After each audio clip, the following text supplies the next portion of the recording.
Ya, halo semuanya, selamat datang di Tiang Jauh Podcast Bola untuk semua dari Bola Adalah Teman. I'm your host Bopo Kusen. Dan seperti biasa hari ini kita akan ngebahas review pertandingan Premier League pekan lalu ya, yang ada banyak kejadian yang menarik di situ, yang very seru ya, menunjukkan kalau Premier League musim ini tuh memang penuh twist and turn, penuh kejutan-kejutan, dan gue rasa masih akan ada kejutan lagi sih sampai nanti di pekan ke 38. Nah, tapi kita akan bahas itu dan juga akan mempreview pertandingan Premier League minggu ini yang akan diselangi juga dengan FA Cup semifinal ya. Jadi langsung aja sekarang kita review pertandingan minggu lalu, dan yang pertama tentu saja adalah Crystal Palace lawan Liverpool. Kita akan langsung ke Anfield, di mana Crystal Palace ini membuktikan kalau mereka ini memang tim yang hobi menyulitkan tim-tim besar, karena si Crystal Palace ini sering kan memang mencuri poin gitu dari Liverpool atau dari Manchester City. Kayak musim lalu tuh juga City sempat kesulitan kan waktu lawan Crystal Palace, atau 2 musim lalu deh. Pokoknya kesulitan lah Crystal Palace ini.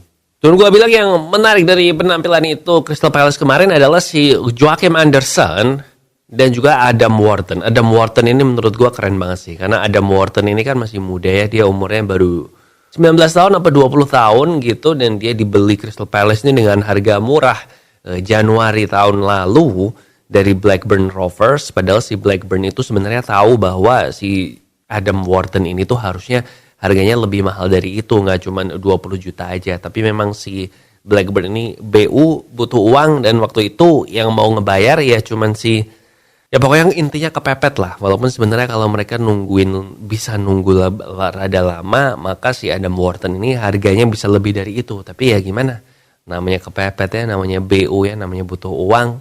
Tapi keren sih. Anyway, Liverpool pun kalah, dan ini membuat peringkat 1 Liga Inggris ada di Man City. Nah, Liverpool kalah, bagaimana dengan Arsenal?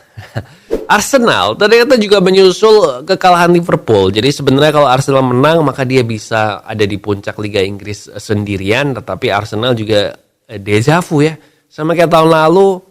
Di menit-menit akhir pekan Liga Inggris ini, peluang mereka juga kepleset si Arsenalnya ini.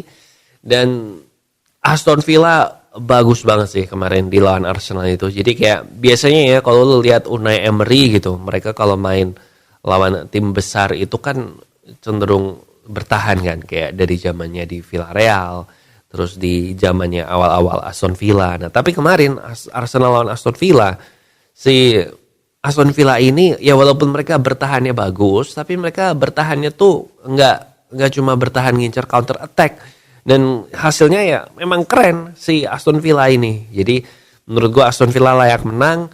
Arsenal sekarang sama Liverpool juga ketinggalan 2 poin sama Manchester City di sisa berapa ya? 6 pertandingan sih? 34, 35, 36, 37. 5 pertandingan lagi, dan biasanya si Manchester City ini tuh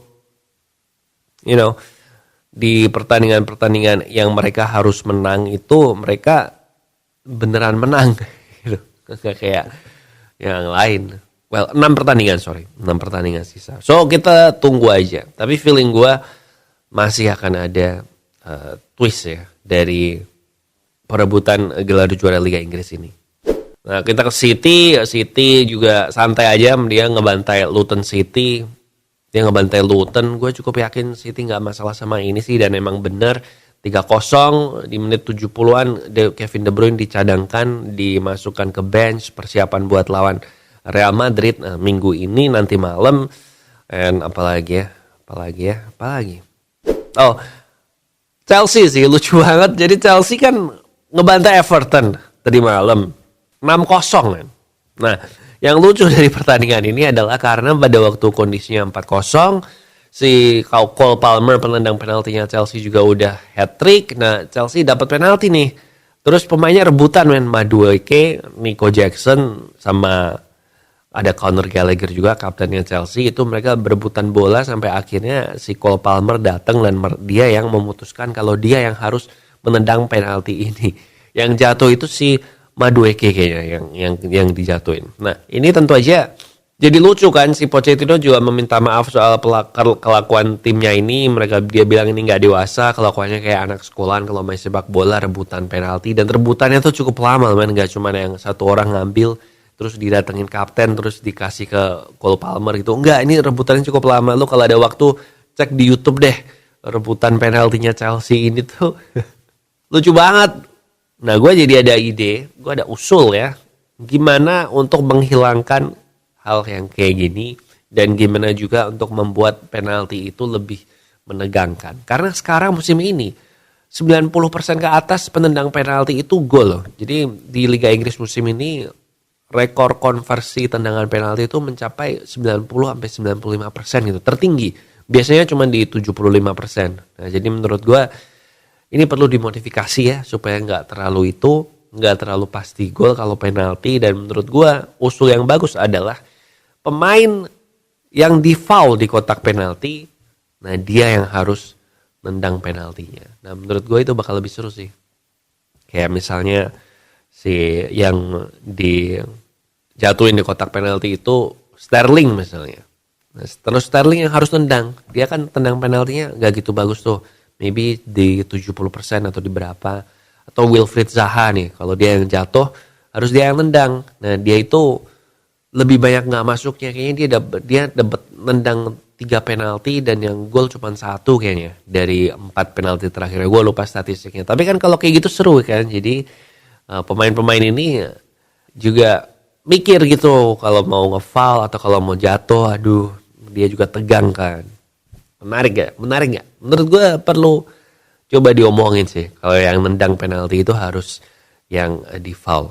Kecuali kalau gara-gara handball atau apa, nah yang menendang penalti bebas gitu. Tapi kalau yang jatuh kayaknya gitu sih. Apalagi ya. Udah sih, review minggu lalu kemarin MU gak usah dibahas lah. 2-2 sama Bournemouth. Bournemouth mainnya bagus sih. Cuma MU parah. Tapi Bournemouth mainnya bagus. And I don't know man, gue udah check out sih kalau soal MU.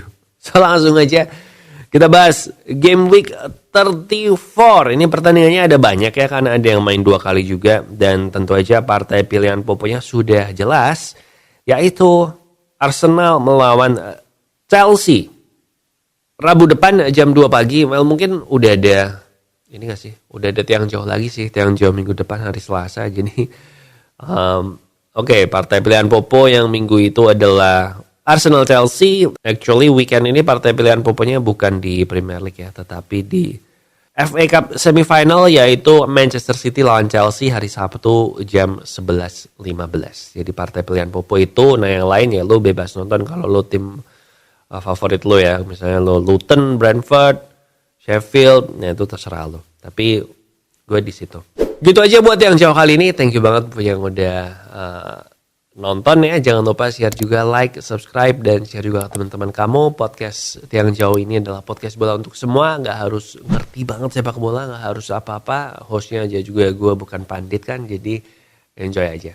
Oke, semoga MU menang. This is Popo Kusen. Thank you for watching and I'll see you when I see ya.